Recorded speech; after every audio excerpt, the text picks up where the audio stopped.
Hello दोस्तों, कैसे हैं आप लोग। चलिए आज हम लोग ट्रिग्नोमेट्री का कुछ प्रॉब्लम्स को सॉल्व करेंगे जो कि बहुत ही इंटरेस्टेड है, आपको बहुत ही मजा आने वाला है। ठीक है, चलिए तो स्टार्ट करते हैं। यहाँ पर लिखा है if theta is an acute angle. क्या है? थीटा एक एक्यूट एंगल है, न्यून कोण है। ठीक है, and tan theta plus sec theta is equal to 1.5 दिया है बाबू। ठीक है, तो आपको साइन थीटा का मान वैल्यू फाइंड करना है। ठीक है ना, तो देखिए कैसे करते हैं। यहाँ पर जो दिया है सबसे पहले उसको लिख लेंगे।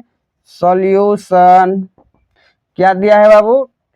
गिवेन है, given tan theta plus sec theta बराबर 1.5। ओके, या इसको ऐसे भी लिख सकते हैं, sec theta plus tan theta बराबर, अच्छा 1.5 है ना। जैसे ही इस पॉइंट को हम लोग कैंसिल करेंगे तो नीचे क्या आएगा? 10। ठीक है, अब देखिए ध्यान से, ये 15 15 हो गया, ये 10 हो गया। 5 से भाग दीजिए तो 3 आएगा ऊपर और नीचे 2 आएगा। ठीक है, तो इसका मतलब हो गया 3/2। Sec theta plus tan theta की वैल्यू आ गया 3/2। इसको इक्वेशन 1 मान लेते हैं। ठीक, एंड अच्छा बताइए, sec theta plus tan theta बराबर 3/2 है, इसीलिए सेक थीटा माइनस का टेन थीटा बराबर क्या होगा?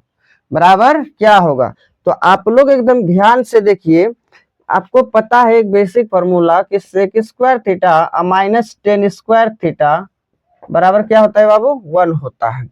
यदि हम लोग इसको ऐसे तोड़ दे, a square minus b square के फॉर्म में, मतलब सेक स्क्वायर थीटा है माइनस टेन स्क्वायर थीटा, तो इसको लिखेंगे sec theta plus tan theta, ठीक, into sec theta minus tan theta बराबर क्या होगा बाबू? 1। ठीक, यहाँ पर sec theta plus tan theta की वैल्यू दिया, हमको निकालना है sec theta minus tan theta की वैल्यू, यानी कि sec theta minus tan theta.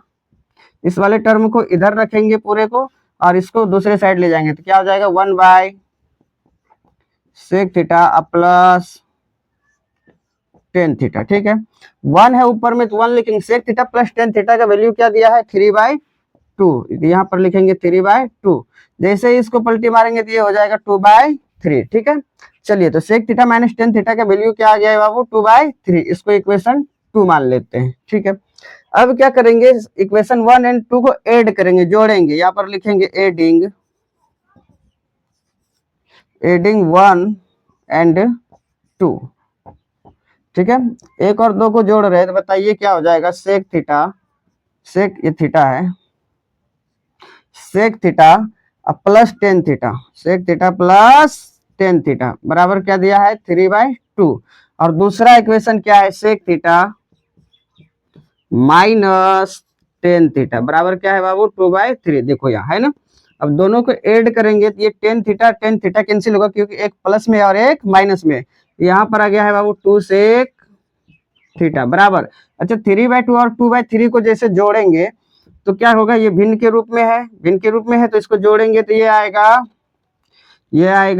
3/2 पहले लिख दिया और फिर 2/3 लिख दिया। ठीक, अब ऐड करके देखिए, यहाँ पर क्या लिखेंगे बाबू? सेक थीटा, 2 को कुछ देर के लिए अपने मन में रखिए, तो 2 तिया 6 आ गया है। ठीक है, 2 तिया 6 आ गया, ये 2 है बाबू। चलिए 3 तिया 9 प्लस 2 दूनी 4।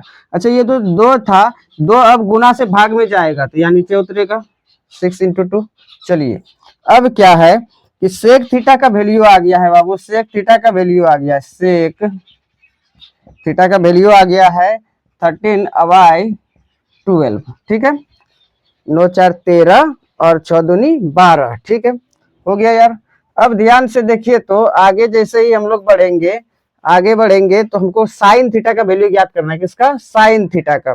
तो सेक थीटा का वैल्यू दिया हुआ है 13/12। ठीक है, इसलिए हम लोग लिख सकते हैं, ये जो सेक थीटा बराबर फॉर्मूला क्या आता है बाबू? h/b, h/b होता है। आई मीन कहने का अर्थ है, इसलिए h का वैल्यू दिया है 13 और b का वैल्यू दिया है 12, तो आपको निकालना है p। ठीक है, आपको p निकालना है। बताइए p कैसे निकलेगा? p कैसे निकलेगा? तो p निकालने के लिए हमको एक राइट एंगल ट्रायंगल चाहिए, समकोण त्रिभुज चाहिए, क्योंकि त्रिकोणमिति का प्रयोग, देखिए त्रिकोणमिति में समकोण त्रिभुज का प्रयोग होता है। ठीक है, चलिए ये राइट एंगल ट्रायंगल है 90 डिग्री, इसका नाम कुछ दे देते हैं, ए बी सी दे दिए, कोई दिक्कत नहीं है। अब यहाँ पर थीटा के फॉर्म में मान लेते हैं सी वाले एंगल को थीटा है, तो यहाँ पर से अगर पूछे इसके लिए पी तो ये सामने वाला हो गया और एच ये हो गया, ठीक है, सबसे लंबी भुजा, और ये बेस जो है बी हो गया। अब ध्यान से देखिए एच इसका कितना है बाबू, 13 ही है ना यार, 13 यूनिट्स है, सेंटीमीटर में दिया नहीं है, नहीं दिया है, 13 यूनिट। और ये हो गया आपका क्या है बी, बेस कितना है बाबू, 12 यूनिट्स, 12 यूनिट्स, ठीक है। अब आपको ये पी निकालना है, तो बताइए ये जो है पी का फॉर्मूला क्या होता है इसलिए हम लोग लिख सकते हैं पी बराबर रूट ओवर एच स्क्वायर, यानी 13 का स्क्वायर माइनस 12 का स्क्वायर, ठीक है। पी का वैल्यू ऐसे निकालेंगे, ठीक है यार। चलिए तो पी का वैल्यू जो निकलेगा यहाँ से 13 का स्क्वायर कितना, तो 169 माइनस 144, 12 का स्क्वायर 144। चलिए तो पी का मान अब आ चुका है फाइनली, कितना हो गया है बाबू, 9 में 4 घटेगा तो 5 बचेगा, और 6 में 4 घटेगा तो 2 बचेगा, यानी और इधर 1 में 1 खत्म, 25 क्या आ गया है बाबू, 25। इसका मतलब है कि P का जो मान आएगा, यहाँ देखिए 25 का जैसे ही हम लोग वर्गमूल निकालेंगे स्क्वायर रूट तो क्या हो जाएगा 5। अच्छा ये यूनिट्स में देंगे, क्योंकि यहाँ पर देखिए ये जो है कि value sec tan theta plus sec theta का वैल्यू ये सेंटीमीटर में नहीं है, किसी में नहीं है, तो इसका मतलब ये यूनिट्स में होगा, ठीक है ना, इकाई में होगा। अब इसीलिए बताइए, इसीलिए साइन थीटा का मान क्या होगा बाबू, P बाई एच होता है। चलिए P बाई एच होता है, तो P का मान हो गया है 5 और H का मान हो गया है 13, तो 5/13 इसका आंसर हो गया है, ठीक है। उम्मीद करते हैं आप लोग एकदम बढ़िया से समझ चुके होंगे। यदि समझ में आ गया तो एक बार वीडियो को लाइक कर दीजिए और इसी तरह मेरे साथ बने रहिए बढ़िया से एकदम। तो मिलते हैं नेक्स्ट क्लास में, बाय।